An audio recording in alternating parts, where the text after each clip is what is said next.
Assalamualaikum warahmatullahi wabarakatuh. Halo teman-teman, perkenalkan kami dari Poltekkes Kemenkes Jambi, jurusan Kebidanan, tingkat 1B, semester 2. Di sini kita akan menjelaskan tentang sistem perkemihan. Selamat menyaksikan. Pengertian perkemihan. Sistem perkemihan atau sistem urinaria adalah suatu sistem tempat terjadinya proses penyaringan darah sehingga darah bebas dari zat-zat yang tidak dipergunakan oleh tubuh dan menyerap zat-zat yang masih dipergunakan oleh tubuh. Zat-zat yang tidak dipergunakan oleh tubuh larut dalam air dan dikeluarkan berupa urin atau air kemih. Selanjutnya, organ-organ dalam sistem perkemihan. Yang pertama ada ginjal, kedua ureter, ketiga kantung kemih, dan yang keempat uretra. 1. Ginjal.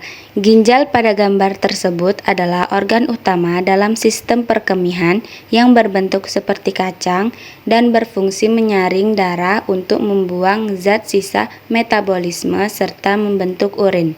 Bagian-bagian seperti korteks dan medula berperan sebagai tempat terjadinya proses penyaringan dan pembentukan urin. Sedangkan nefron merupakan unit fungsional terkecil ginjal yang melakukan filtrasi, reabsorpsi, dan sekresi. Pelvis ginjal berfungsi sebagai penampung sementara urin sebelum dialirkan ke ureter, sementara arteri membawa darah kotor ke ginjal dan vena mengalirkan darah yang telah disaring kembali ke tubuh.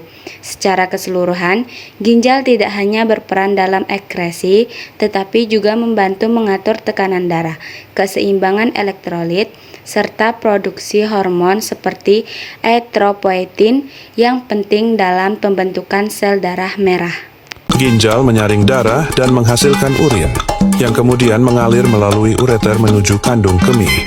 Saat kandung kemih penuh, otak memberi sinyal untuk mengendurkan otot tertentu, sehingga urin dapat keluar dengan lancar dan tanpa rasa sakit. Selanjutnya, fungsi ginjal. Tahukah kamu, ginjal kita bekerja tanpa henti menyaring darah setiap hari? Fungsinya sangat penting loh. Ginjal ini berfungsi menyaring limbah dan racun dari darah agar tidak menumpuk di dalam tubuh kita. Lalu, gimana caranya?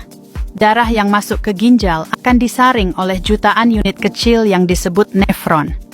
Setelah disaring, zat sisa dan kelebihan cairan ini akan diubah menjadi urin, yang nantinya dikeluarkan dari tubuh. Fakta kerennya, setiap hari ginjal kita bisa menyaring sekitar 50 liter darah. Luar biasa kan?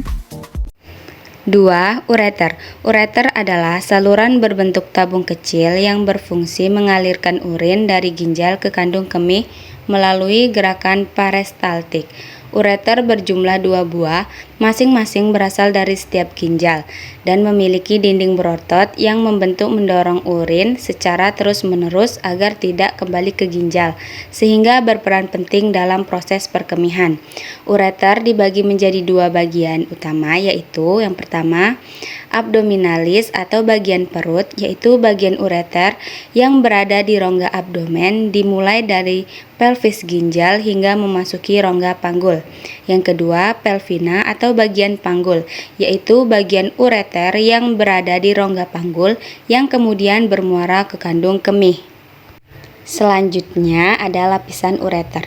Lapisan ureter terdiri dari 3 bagian utama, yaitu yang pertama tunika mukosa atau lapisan dalam, yaitu tersusun dari epitel transisional atau urotelium yang dapat meregang, serta lamina propria berfungsi melindungi dan menyesuaikan volume urin.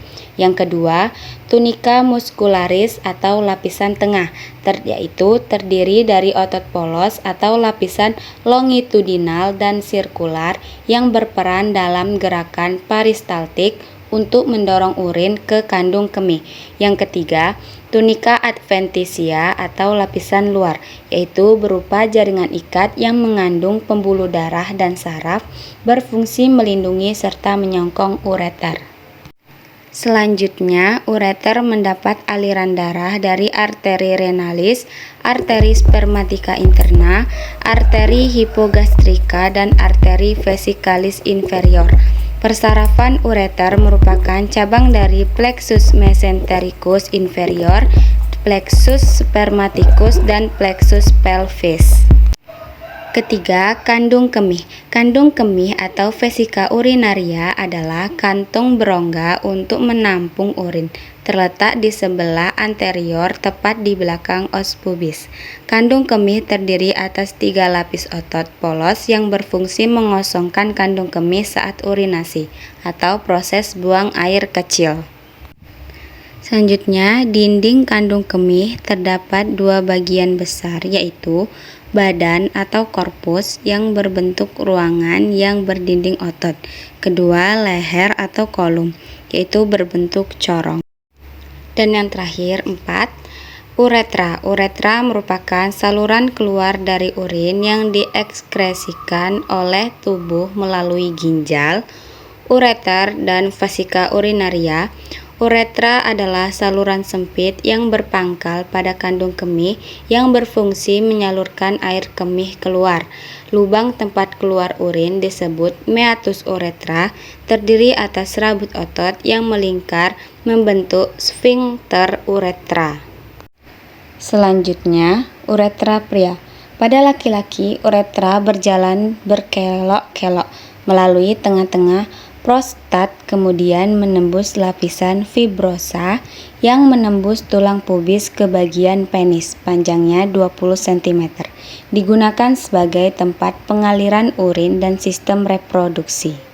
Selanjutnya, uretra pada wanita. Uretra pada wanita terletak di belakang simfisis pubis, berjalan miring sedikit ke arah atas. Hanya berfungsi sebagai tempat menyalurkan urin.